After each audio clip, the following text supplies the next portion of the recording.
పులివెందుల ఎన్నికల వాతావరణం చాలా ఉద్రిక్తంగా మారింది. ఇప్పటివరకు కూడా పులివెందులకు సంబంధించి కూడా కొన్ని హింసాత్మక ఘటనలు కూడా చోటు చేసుకున్నాయి. దీనికి సంబంధించి కూడా కర్నూలు రేంజ్ డీజీ సైతం దాని దగ్గరుండి పర్యవేక్షించారు. సో వీటితో పాటు ఒంటిమిట్లో కూడా ఒకళ్ళు ఘర్షణలు చోటు చేసుకున్నాయి. ఎవరైతే మండిపల్లి రాంప్రసాద్ రెడ్డి ఏదైతే కొత్తపల్లి గ్రామాన్ని చేరుకున్నారో అక్కడ వైఎస్ఆర్ కాంగ్రెస్ పార్టీ కార్యకర్తలను టీడీపీ కార్యకర్తలపై ఏజెంట్లపై దాడులు చేస్తున్నారు. కనీసం ఏజెంట్లను లోపల రానికుండా అడ్డుకున్నారంటూ కూడా మండిపల్లి రామప్రసాద్ ఆగ్రహం వ్యక్తం చేశారు. సో ఈ నేపథ్యంలో ఒంటిమిట్లో కూడా కాస్త హింసాత్మక ఘటనలు చోటు చేసుకుని దీనిపై మండిపల్లి అక్కడ చేరుకొని వాటి గొడవ సంబంధించి కూడా ఆయన పర్యవేక్షించారు. సో దీనికి సంబంధించి కూడా ఇప్పుడైతే ఒంటిమిట్లో కడపలో జరుగుతున్నటువంటి ఘర్షణలపై మాత్రం జిల్లా కలెక్టర్ స్వయంగా పర్యవేక్షిస్తున్నారు. ఆయన నల్లపురెడ్డిపల్లి గ్రామానికి సంబంధించి కూడా పోలింగ్ బూత్ను జిల్లా కలెక్టర్ స్వయంగా పరిశీలించారు. ఇక్కడికి వచ్చి ఘటనలపై ఆయన ఆరా తీశారు.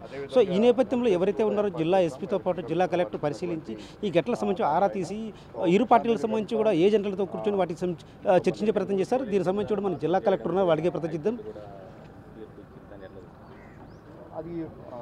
సో సత్తాజ్ అయితే వీటికి సంబంధించి కూడా ఏవైతే ఉందో నల్లపురెడ్డిపల్లితో పాటు ఒంటిమట్లు ఈ ఘటనల నేపథ్యంలో మాత్రం పోలీసులు మరోసారి అరెస్ట్ అయ్యారు. డిఐజీ సైతం వచ్చిన తర్వాత మాత్రం మరోసారి జిల్లా ఎస్పీ ఎవరైతే అశోక్ కుమార్ ఆయన కూడా ఘటనా స్థలానికి చేరుకున్నారు. వీటికి సంబంధించి కూడా పోలింగ్ బూత్ దగ్గరుండి పర్యవేక్షించారు. అయితే వీటికి సంబంధించి ఎవరైతే బిటెక్ రవి తమ్ముడు భరత్ ఉన్నారో వైఎస్ఆర్ కాంగ్రెస్ పార్టీ కార్యకర్తలు దాడులు చేశారంటూ కూడా వాళ్ళు ఆరోపిస్తారు. వారిపై కూడా భరత్ దాడులపై మాత్రం వైఎస్ఆర్ కాంగ్రెస్ పార్టీ మాకు సంబంధం లేకుండా ఉంటుంది. మరోవైపు భరత్ కూడా వీటిపై ఆరోపణలు చేశారు. ఎంపీ అవినాష్ రెడ్డి ఇటీవల ఈ రోజు కూడా కాసేపటి క్రితం కూడా ఆయన ర్యాలీ నిర్వహించారు ఎర్రగుంటలో. దానికి సంబంధించి కూడా అయితే ఆ ర్యాలీకి హలో ఒక్క నిమిషం అంతా కలెక్టర్ ఉన్నారు సార్ చెప్పండి. ఈరోజు ఉదయం నుంచి కూడా పలు ఘటనలు చోటు చేసుకున్నారు సార్. ఈ ఘటనకు అసలు కారణాలు ఏంటి? అంటే ఘటనలు అనేది ఈ మొత్తం పులివెందులో ఉన్నటువంటి 15 బూతుల్ని కూడా సెన్సిటివ్గా క్రిటికల్గా మనం ఐడెంటిఫై చేయడం జరిగింది. దానికి తగ్గట్టుగా అన్ని ఏర్పాట్లు చేశాము. మొత్తం అన్ని పోలింగ్ బూత్స్ కూడా మనకి సీసీ కెమెరాలతోటి వెబ్కాస్టింగ్ చేస్తున్నాము, లైవ్ జరుగుతూ ఉంది. అలాగే బయట పోలింగ్ స్టేషన్ ప్రెమిసెస్లో కూడా సీసీ కెమెరాలు ఉన్నాయి. అలాగే ఇప్పుడు ఫాల్కాన్ లాంటి ప్రత్యేకమైనటువంటి వ్యవస్థను కూడా ఇక్కడ తీసుకొచ్చి డిప్లాయ్ చేయడం జరిగింది ఎక్కడైతే సెన్సిటివ్గా ఉన్నాయో. సో చర్యలన్నీ కూడా బందోబస్తు చర్యలన్నీ కూడా ప్రశాంతమైనటువంటి వాతావరణానికి కావాల్సిన చర్యలన్నీ తీసుకోవడం జరిగింది. అలాగే ఉదయం నుంచి మనకి భారీ ఎత్తున ఓటర్లు రావటం, అలాగే పోలింగ్లో పాల్గొనడం జరిగింది. ఇప్పటివరకు 38% పోలింగు పూర్తయింది. ఎక్కడ కూడా ఎటువంటి అవాంఛనీయ సంఘటనలు కూడా పోలింగ్ స్టేషన్ ప్రాంతాల్లో ఎక్కడ కూడా జరగలేదు. సార్ అంటే మొదటి నుంచి కూడా వైఎస్ఆర్ కాంగ్రెస్ పార్టీ ఆరోపిస్తుంది ఏదైతే ఉందో ఈ ఓటర్ల షిఫ్టింగ్ ఎన్నికల విధులకు దానికి విరుద్ధంగా చేశారంటూ కూడా వైఎస్ఆర్ ఆరోపిస్తుంది.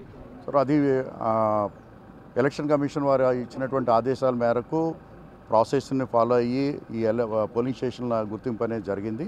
దానికి సంబంధించి పబ్లిక్ నోటిఫికేషన్ ఇచ్చారు. అలాగే దానికి సంబంధించినటువంటి అన్ని రకాలైనటువంటి ప్రాసెస్ ఫాలో అయిన తర్వాత చేశారు. ఒకటి గుర్తించాలి ఏంటంటే ఈ గ్రామాలన్నీ కూడా ఒకటే గ్రామ పంచాయతీకి సంబంధించినటువంటి గ్రామాలు. ఇది వేరే గ్రామ పంచాయతీలు కాదు, గ్రామ పంచాయతీలో ఉన్నటువంటి హ్యామ్లెట్ విలేజెస్. సో గ్రామ పంచాయతీ వారీగా ఇక్కడ ఎలక్షన్లు జరుగుతాయి. మనకి జనరల్ ఎలక్షన్లకు వచ్చేటప్పటికి గ్రామాల వారీగా ఎలక్షన్ జరుగుతుంది. ఇక్కడికి వచ్చేటప్పటికి గ్రామ పంచాయతీ వారీగా జరుగుతుంది.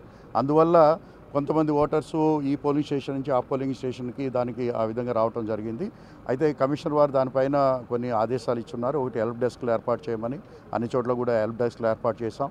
అలాగే ఈ 3 గ్రామాల మధ్యలో కూడా పబ్లిక్ ట్రాన్స్పోర్టేషన్ పెంచుకున్నారు. 3 ఆర్టీసీ బస్సులు కంటిన్యూస్గా ఈ పోలింగ్ స్టేషన్ని ఒక సర్క్యులర్ రూపేణా తిరుగుతూ ఉన్నాయి.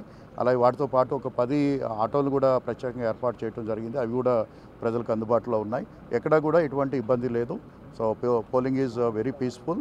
అలాగే పబ్లిక్ అందరికీ కూడా వాటర్ స్లిప్స్ పంచడం జరిగింది. సుమారుగా 99% వరకు కూడా వాటర్ స్లిప్స్ నిన్న రాత్రికి పెంచడం జరిగింది. దాంట్లో ప్రతి ఓటర్కి కూడా వారి యొక్క పోలింగ్ స్టేషన్ ఎక్కడ అనేది దాంట్లో నమోదు చేయడం జరిగింది, వాళ్ళకి చెప్పడం జరిగింది.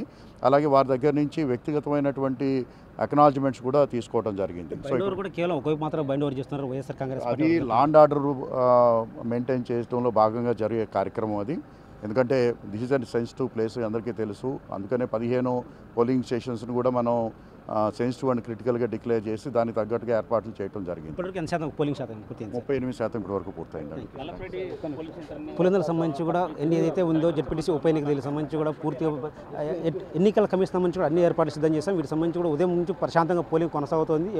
1-2 గంటల మినహా పోలీసు తీసుకున్న చర్యల మేరకు ప్రశాంతంగా వాతావరణం కొనసాగుతుందని జిల్లా కలెక్టర్ చెబుతున్నారు.